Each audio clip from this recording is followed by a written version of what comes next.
নমস্কার, আমার রান্নাবাটি চ্যানেলে সবাইকে স্বাগত জানাই। আজকে আমার রেসিপি আলু দিয়ে মাটনের ঝোল। মাংসটা করার জন্য আমি একটা গোটা পেঁয়াজ, আদা, রসুন, কাঁচা লঙ্কা আর একটা টমেটো পেস্ট করে নিয়েছি। আর একটা পেঁয়াজ স্লাইস করে কেটে নিয়েছি। আর কেটে নিয়েছি ডুমো ডুমো আলু। মাংস ম্যারিনেটের জন্য দিয়ে দিচ্ছি আদা, রসুন, লঙ্কার পেস্ট আর লেবুর রস। আর সাথে দিচ্ছি 2 চামচ হলুদ গুঁড়ো, 2 চামচ জিরে গুঁড়ো, 2 চামচ ধনে গুঁড়ো, 1 চামচ নুন। আর আগে থেকে যে কিছুটা পেঁয়াজ কেটে রেখেছিলাম সেখান থেকে অল্প একটু পেঁয়াজ দেব ম্যারিনেটের সময়। আপনারা চাইলে এটা নাও দিতে পারেন। আর দিয়ে দেবো বেশ খানিকটা সরষের তেল আর 2 চামচ টক দই। এই মশলাগুলো দিয়ে ভালো করে মেখে কিন্তু আমি 2 ঘন্টার জন্য এবার রেখে দেব। আমি মাংসটা করার জন্য দুটো বড় রসুন পেস্ট করে নিয়েছি। আপনারা চাইলে ওর থেকে কম বা ওর থেকে বেশি নিতে পারেন যদি রসুনের ফ্লেভারটা আপনাদের ভালো লাগে। আমার তো ভালোই লাগে, সেই জন্য আমি একটু বেশি রসুনটা নিয়েছি।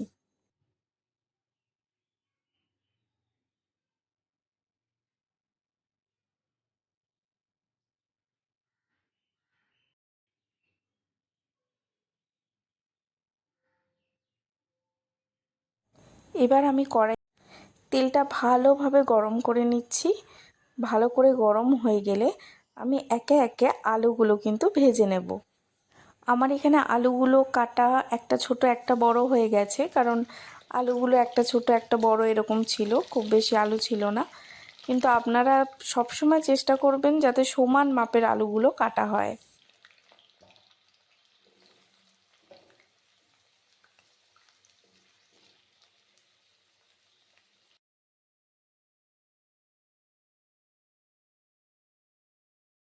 আলুতে নুন হলুদ দিয়ে বাদামি রং করে কিন্তু এবার আলুগুলো আমি ভেজে নেব। খুব বেশি বাদামি কিন্তু করব না, তাহলে আলুগুলো মনে হবে পুড়ে পুড়ে গেছে। হালকা বাদামি করেই ভাজবো।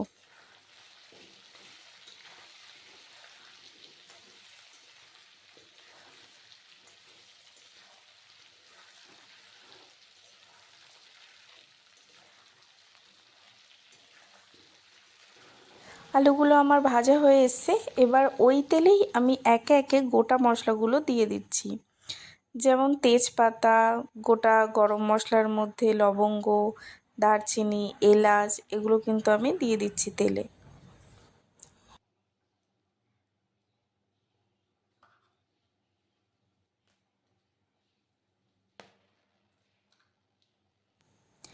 গোটা মশলাগুলো থেকে একটা খুব সুন্দর গন্ধ বেরোলে এবার আমি যে পেঁয়াজটা কুচিয়ে রেখেছিলাম সেইটা কিন্তু দিয়ে দিচ্ছি ভাজার জন্য।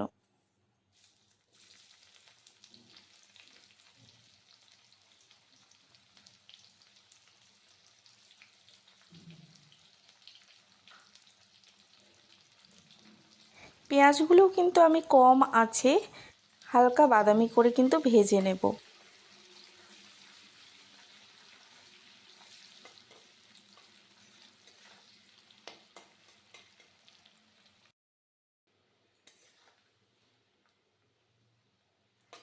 এই যে আমার পেঁয়াজগুলো কিন্তু হালকা বাদামি করে ভাজা হয়ে এসছে।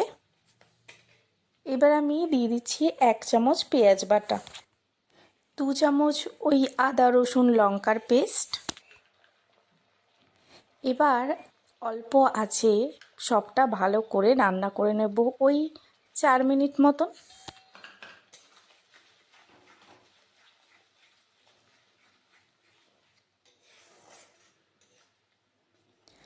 মশলাগুলো থেকে এবার কাঁচা গন্ধটা কিন্তু চলে গেছে।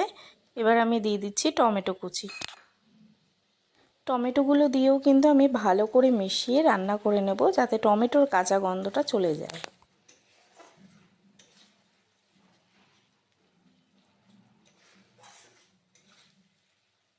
এবার আমি দিয়ে দিচ্ছি 2 চামচ হলুদ গুঁড়ো, 2 চামচ রঙের জন্য কাশ্মীরি লঙ্কার গুঁড়ো আর 2 চামচ মতন নুন।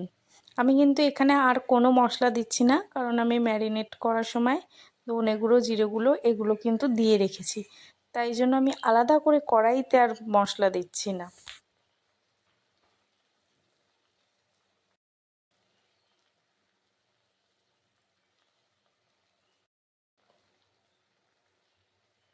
সবটা ভালো করে মিশিয়ে নিয়ে আরও 10 মিনিট কম আছে কিন্তু রান্নাটা করে নেব, যাতে এই মশলাটা থেকে তেল ছাড়তে শুরু করে।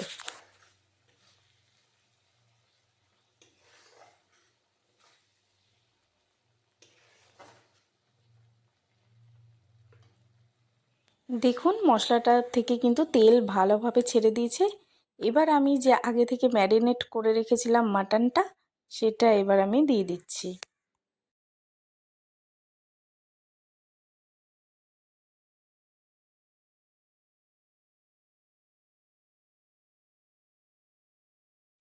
মাংসগুলো এবার আমি ভালো করে মিশিয়ে নিয়ে 30 মিনিট মতন কিন্তু এটাকে এবার কষাতেই থাকবো।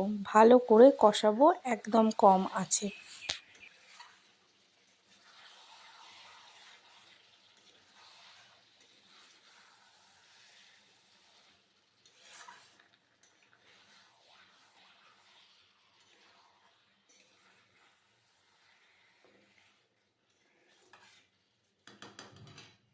10 মিনিট কষানোর পরে মাংসটা ঠিক এরকম অবস্থায় আছে।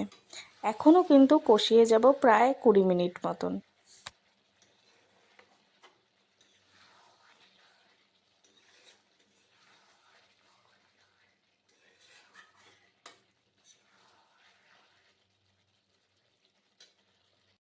দেখুন মাংসটা কিন্তু এবার ভালো করে আমার কষানো হয়ে গেছে। এবার মাংসতে আমি গরম জল দিয়ে দেবো। আমি কিন্তু গরম জলটা যেই বাটিটায় মাংসটা ম্যারিনেট করি ঠিক সেই বাটিটাতেই গরম জলটা বসিয়ে সেই জলটা কিন্তু আমি মাংসতে দিই। তাতে কি হয়, বাটির মশলাগুলো মাংসর মধ্যে চলে যায়।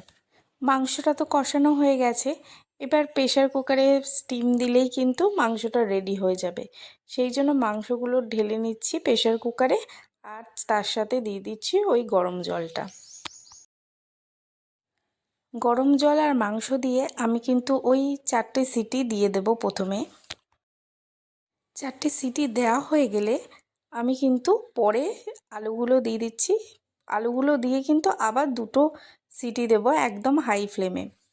আমি মাংস আর আলু একেবারে সিটি দিই না, কারণ আলুগুলো তাহলে একদমই গলে যায়।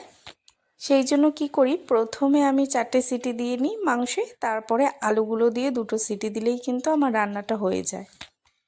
আমি চিকেনের ঝোলই হোক বা মাটনের ঝোলই হোক গোটা রসুনটা খেতে খুব ভালোবাসি।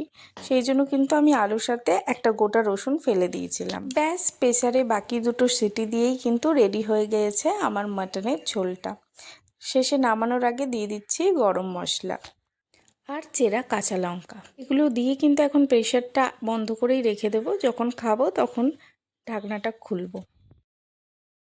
আমার এই মাটনের ঝোলটা কেমন লাগলো অবশ্যই আমাকে কমেন্টে জানাবেন। ভালো লাগলে লাইক কমেন্ট শেয়ার করে দেবেন আর সাবস্ক্রাইব করে আমার পাশে থাকবেন। চলে আসবো আরও একটা রেসিপি নিয়ে আপনাদের সাথে শেয়ার করতে। আপনারা কিভাবে চটজলদি মাটন রান্না করেন সেটাও কিন্তু আমাকে কমেন্টে জানাতে পারেন।